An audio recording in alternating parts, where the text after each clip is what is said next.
Hey everyone, it's Bill here again. Now this is the first tutorial in a 3-part series in which I'm going to show you how to take this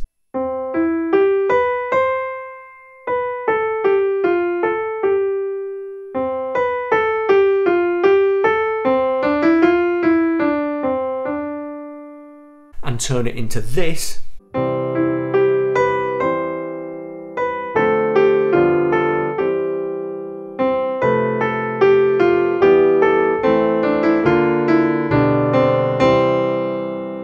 Then into this,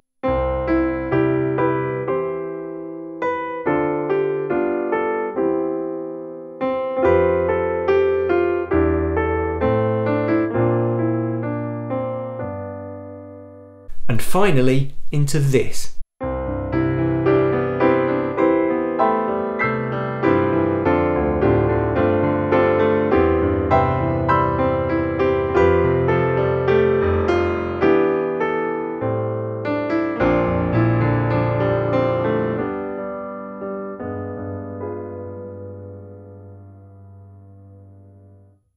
In other words, we're going to take a basic melody and chords and turn them into a series of steadily richer and more complex performances on the piano.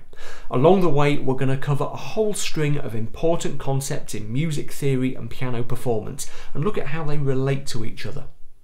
I'm going to assume that you know the names of the notes on the piano keyboard, that you can find basic chords and their inversions, and that you can kind of make sense of written music, at least in the treble clef. If you're still learning to read music, or even if you haven't started learning yet, then don't worry too much because you'll still get a lot out of these tutorials. Okay, let's get going. So here's the tune we're going to be working on, written out in lead sheet format. Now a lead sheet is just the melody of a piece of music written out in treble clef with the chords above it, and it gives you all the information you need to create a basic performance. It's in the key of C major, there are 4 beats per bar, 4 beats per measure if you prefer the US terminology, and it's 16 bars long. In terms of its structure, it uses an AABA form. You can think of that as 4 sections of 4 bars each.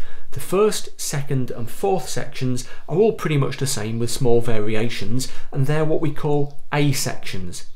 The third section is a B section, which we sometimes call a middle section or a bridge. So that gives us our AABA structure. Yeah, it's very common in a lot of jazz songwriting, Disney songs, show tunes, things like that. By the way, if you'd like to print this lead sheet off for yourself, then look in the description text right underneath the video window on the YouTube watch page and you will find a link to a PDF on Google Drive, and it's all written out in there. If you're watching on mobile, you might just need to tap to expand that description text. So in this first of our 3 tutorials, I'm going to show you how to create quite a straightforward performance of that tune. Something a little bit like this.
Basically, as you can probably see, all I was doing there was playing the melody in single notes in the right hand with simple block chords underneath it.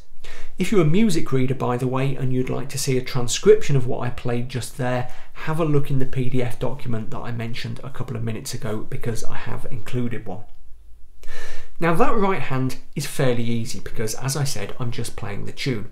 Maybe the first thing you'd like to do is learn that tune, just get it under your fingers, get a feel for it, and maybe think about the way you're fingering it, because you probably want to keep it fairly legato, fairly smooth. That'll help you make it more expressive and more musical. By and large, it's quite straightforward, but just watch out for that first phrase, C, E, G, B, C. When you first see that and you see that there are 5 notes, you might be tempted to say to yourself, right, 5 notes, I've got 5 fingers, I'll play it like that. But I would avoid doing that because it gives you a big stretch between your 3rd on the G and your 4th on the B. And wherever you've got a big stretch, you've got a risk of making a mistake. And it's just uncomfortable. You're not going to play it elegantly. Instead, I play it like I did, 2nd, thumb, 2nd, 4th, 5th. 2, 1, 2, 4, 5. Okay, and that should help you to keep it nice and smooth. By the way, if you're not familiar with it, I was just using the standard way of numbering piano fingers there. 1, 2, 3, 4, 5. Thumb, 2nd, 3rd, 4th, 5th. So get that right hand kind of comfortable, kind of get it under your fingers, because once you are comfortable with it, you can move on to doing the interesting stuff in the left hand, where we play about with these chords. Now those block chords in the left hand look pretty straightforward. Really, they are quite straightforward, but even so, I was making a couple of important decisions underlying what I was doing there. The first decision is pretty easy, and it's about what we call range. Basically, I've got these chords, so whereabouts on the piano keyboard am I going to play them? If I play them up here, yeah, that sounds kind of alright, but I'm fighting with my melody because this is the octave that I'm playing my tune in, okay? Now I could potentially solve that problem by moving my melody an octave higher. And that might sound okay in some contexts, yeah? If I wanted a particularly delicate or soft sound, that might be fine. But it isn't going to be right all the time. So let's try somewhere else. I could try playing my block chords all the way down here. But can you hear the problem? If I play block chords down there, they sound really muddy, yeah? Really muddy and unclear. To dig into the science of what's going on there, the notes this far down the piano keyboard have so many overtones in the audible range that if we play them close together, we basically just get a muddy mess. If you're playing block chords on the piano, then the approximate cutoff point for them is the C below middle C.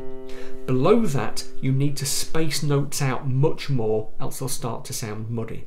So if you've got block chords, try to keep them as far as you can. You can't do it completely, but as far as you can above that middle C.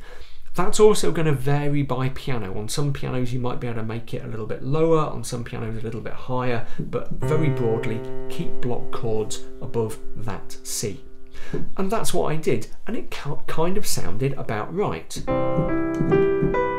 Yeah, I had my chords down here were low enough to give me a reasonably rich bass sound, but they were also nice and clear. And they weren't really fighting with my right hand. I had a little bit of fighting just here where I've hit that C in my left and it's about to come up in the melody in the right. All I did was lift it off and go for it with my thumb in the right. Yeah, like this.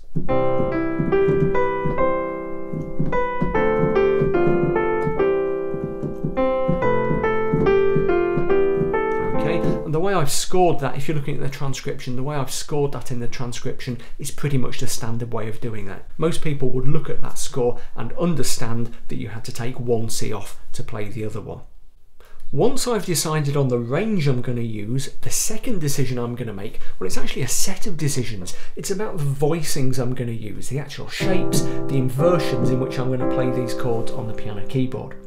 Now, when you watch people who have just started learning how to read and use chords, they tend to play everything in root position because that's the way you learn chords when you first start out. That's with the tonic note, the note the chord is named after, as the lowest note of the chord. So there's a C major triad in root position, F in root position, A minor in root position. Let me just play through the first few bars of our song, but in the left hand I'll play all the chords in root position.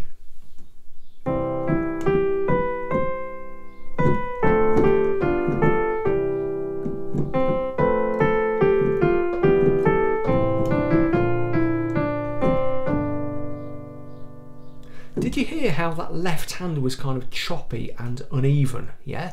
If you're jumping about from root position chord to root position chord, you don't get a natural flowing organic sound in the left, and that's what we're after. So with all that in mind, let's have a look at some of the detailed decisions I made when it came to choosing those left-hand chords. Bear in mind that all of these chords are written out in the PDF. If you're a music reader, you might find it useful to follow that transcription that's in the PDF document. So I started in bar 1 with a root position C major chord.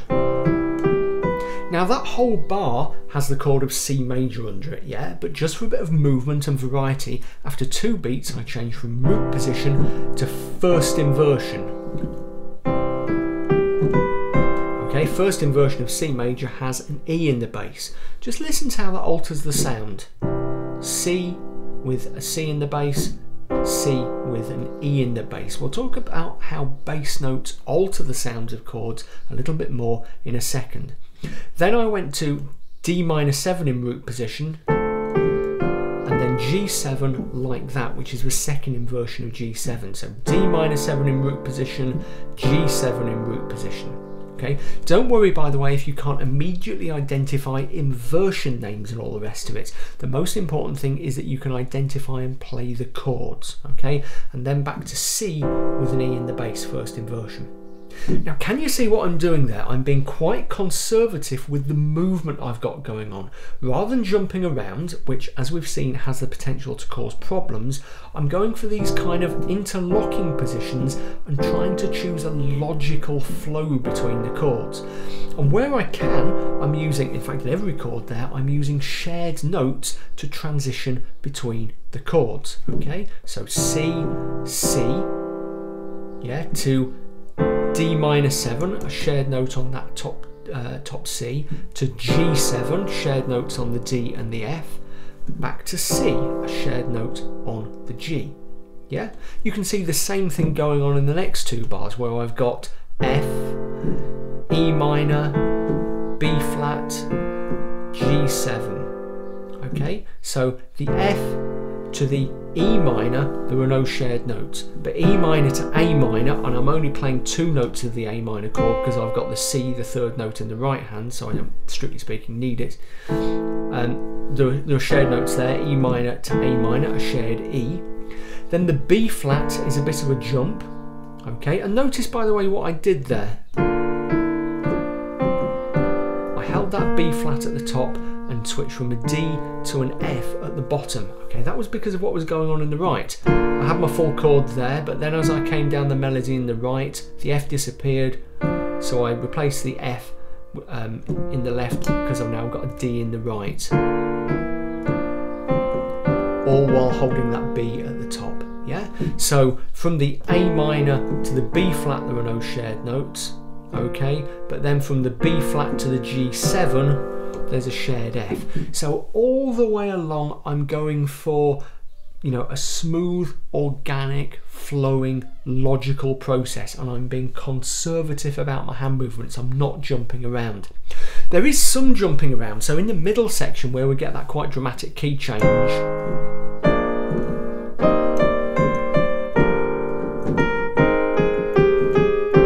jumping a little bit more there. There's still not an enormous amount going on, and I'm still using some shared notes. Okay, so from the A flat to the B flat 7, there's a shared A flat. Okay, to the C minor 7, there is a B flat, and to the G minor 7, that B flat is there as well. But there's a little bit more jumping and movement. That's fine. It's variety, which is always good when we're making music, but I'm not going really crazy. I could go really crazy if that's a particular statement I wanted to make, but I'm still all the way along thinking about the logical flow of those left-hand chords. I'm also sticking things together quite carefully with the pedal, yeah? You could play this piece without any sustain pedal, but what I'm doing, just to make things a bit easier for myself in the transitions, is using the pedal a fair amount.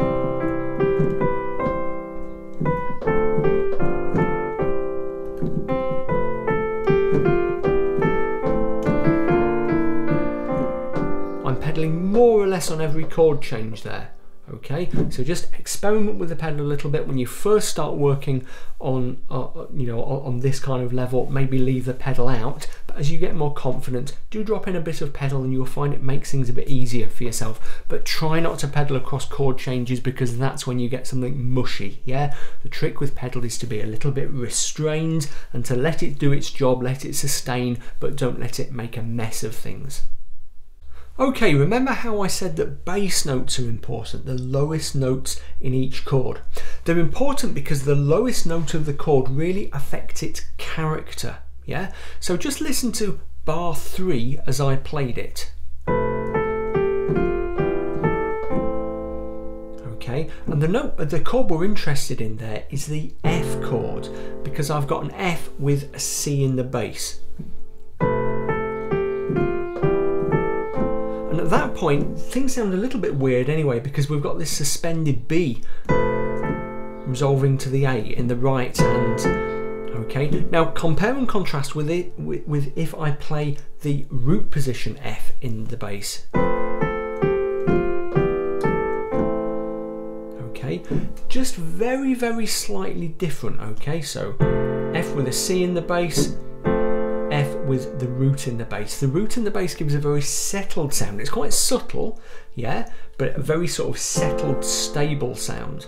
But the C in the bass creates a little bit of extra tension, a little bit of forward motion, a kind of feeling of sort of contingency. It's like there's a little bit of pent-up energy in there, okay? Something similar happens if you put the A of the chord in the bass.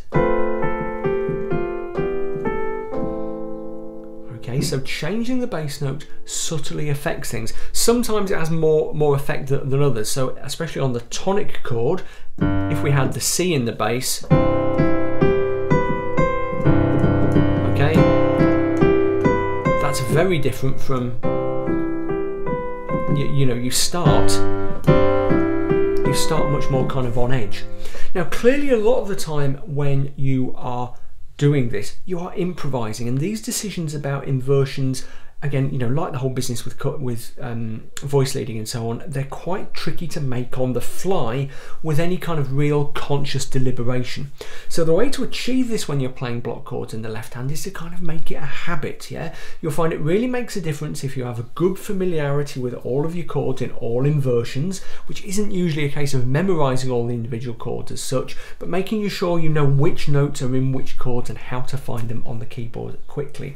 Practice enough and you'll soon find yourself developing that skill and getting a feeling for which particular inversion is going to give you what kind of character to the chord. As I said, it's very subtle, but do be aware of that tendency of bass notes to really affect the character of a chord and affect the quality of your whole piece of music that you're creating. So your homework for this tutorial is first of all to get that right hand really confident, really legato, and then drop in those left hand chords. To start with, by all means, just use the chord voicings that I was doing. Just copy them, or if you can read music, follow the score in the PDF. But what I want you to do is try out your own voicings of those chords. Try different chord shapes, different positions, and listen to the results you have, because this is how you really learn this stuff on the piano, yeah? It's by experimenting, by seeing what you can do with different positions, by not worrying too much about right notes and wrong notes, just playing and listening to yourself. Okay, that's such an important point. I make it in virtually every tutorial. When you're playing the piano, it's so easy just to focus on the notes you're pressing that you forget to listen to yourself, and it's so important to listen to the sound you're making, and everything you play, whether it's scales or whatever, make it as musical as possible. In the second tutorial in the series, we're going to look at how to create a richer, more interesting right hand part and do something a little bit different in the left. If you're watching this tutorial just after I've released it in June 2019, you can expect the next one kind of around the 2nd or 3rd week of July, hopefully, fingers crossed. Might be a little bit later than that, but we'll see. As I add tutorials to the series, I'll create a playlist link and stick it in the description text below. If this sort of stuff interests you, by the way, please do check out my books, especially How to Really Play the Piano, which is available both in print and as an ebook, which is a handy introduction to chords and improvisation. You need to be able to read a little bit of sheet music in right and left hand, but not loads. You might also find my ebook, An Introduction to Cocktail Piano, useful, because that covers quite a few of the concepts that we're going to be using in the next couple of tutorials. Okay, so do check those two out. Both books, both books have been incredibly popular actually over the past few years. I can't quite believe how popular they've been. Lots of people really like them, and hopefully you will as well. You'll find links to them in the description text below and in the top right hand corner of this video. Just click the little I in the top right hand corner there. So there we go. As usual, questions, comments, just stick them in the comment thread underneath this video. Check out my Patreon crowdfunder at patreon.com/BillHilton. And remember to follow me on social media. Facebook, Twitter and Instagram links, again, are all in the description text right underneath this video. I'll see you next time.